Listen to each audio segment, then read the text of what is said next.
সর্বপ্রথম আরব দেশে কন্যা সন্তান জীবন্ত দাফন করা।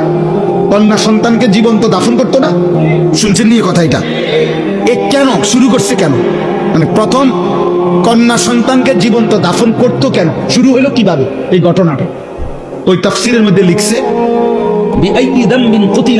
এই আয়াতের তাফসির আছে, তো লিখছে যে রবিয়া আরবের একটি বিখ্যাত গোত্র ছিল রবিয়া। এই রবিয়া গোত্রের একজন সর্দারের একটা কন্যা, অপরূপ সুন্দরী মেয়ে ছিল, রূপসী সুন্দরী মেয়ে।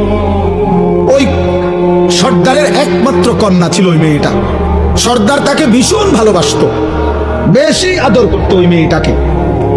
তো পার্শ্ববর্তী এক গোত্রের আরেক গোত্রের একটা ছেলে যুবক এই মেয়েটার সাথে সম্পর্ক করে, হারাম সম্পর্ক করে তাকে ভাগাই নিয়ে গেছে, নিয়ে ওই গোত্রে নিচে গা নিয়ে এখন তাকে সে বিবাহ করছে।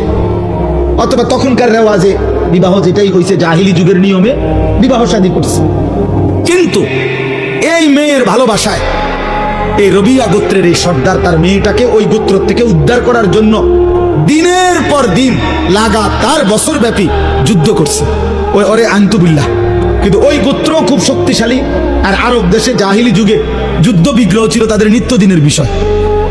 তো এই গোত্রের রবিয়া গোত্রের সর্দার তার গোত্রের বহু যুবক বহু পুরুষ নিহত হয়েছে, কিন্তু একবারও বিজয় আনতে পারে না, ওই মেয়েটাকে আনতে পারতেছিল না। কিন্তু উনি কোনোভাবে ছাড়তেছে না যে আমি আমার এই মেয়ে আনবো, ও আমার বড় আদরের সন্তান।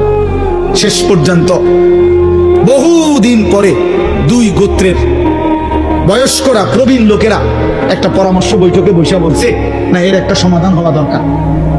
তখন রক্তারক্তি বন্ধ করে এই বয়স্ক প্রবীণ লোকেরা এরকম মেল মিটিং দরবারে মধ্যে বলছে যে ঠিক আছে, মেয়েটাকে ডাইকা আনো, মেয়েটাকে জিজ্ঞেস করো, মেয়েটা যদি যার কাছে থাকতে চায়, বাপের কাছে যদি ফিরতে চায় বাপের কাছে দেওয়া হবে, ছেলেটার কাছে যদি থাকতে চায় ছেলেটার কাছে দেওয়া হবে।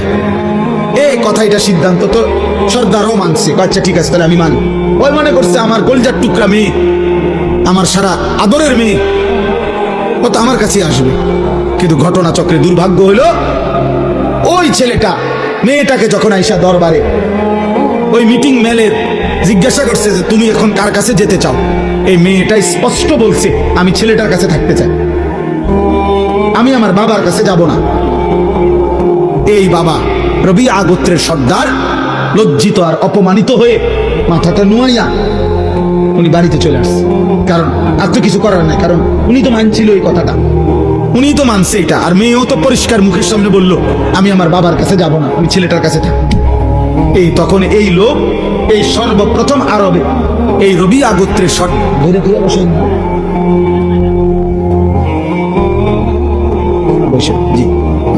রবিয়া গোত্রের এই সর্দারের আরেকটা ছোট মেয়ে ইতিমধ্যে ছিল, ওইটা তার প্রথম আদরের মেয়ে ছিল।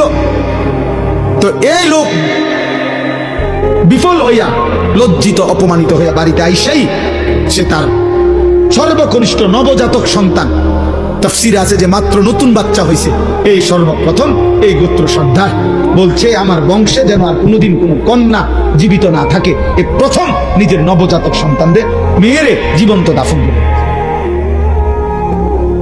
যা, আর সন্তানে বা আমার কন্যারা বাঁচতে দিতাম। এরপরে গোত্রের বাকি লোকদেরকে বলছে আমার ওসিয়ত, তোমরা যদি আমার সর্দার মানো। আরব দেশে তখন জাহিলি যুগে সর্দারের জন্য মানুষ জান দিত। তো বলছে তোমরা প্রত্যেকের নবজাতক সন্তান কন্যা যেগুলা এখন দাফন করো। এই ধীরে ধীরে নবজাতক কন্যা দাফন করার এই রেওয়াজ ওই গোত্রের থেকে এরপরে অন্যান্য গোত্রে চলেছে। অর্থাৎ আমার বলার উদ্দেশ্য হলো জাহিলি যুগে পর্যন্ত একজন পুরুষ তার ফ্যামিলির নারীর কন্যার আত্মসম্মানের জন্য তার বংশের বহু লোকের রক্তপাত হয়েছে, জীবন দিছে, কিন্তু তার নারীর সম্মান ইজ্জত, তার বংশের নারীর মর্যাদার জন্য এত লড়াই, এত যুদ্ধ। ভাই আপনাদের জন্য কষ্ট করে ইসলামিক ভিডিও বানাই ভাই, আমাদের এই ভিডিওতে একটা লাইক দিবেন, আমাদের চ্যানেলটাকে ভাই সাবস্ক্রাইব করে আমাদের পাশে থাকবেন। ভিডিও না দেখেন তাতে কোনো দুঃখ নাই ভাই, আমাদের চ্যানেলটাকে একটা সাবস্ক্রাইব করে দেবেন ভাই, এটি আপনার কাছে অনুরোধ ভাই, প্লিজ ভাই আমাদের চ্যানেলটাকে একটা সাবস্ক্রাইব করে দেবেন।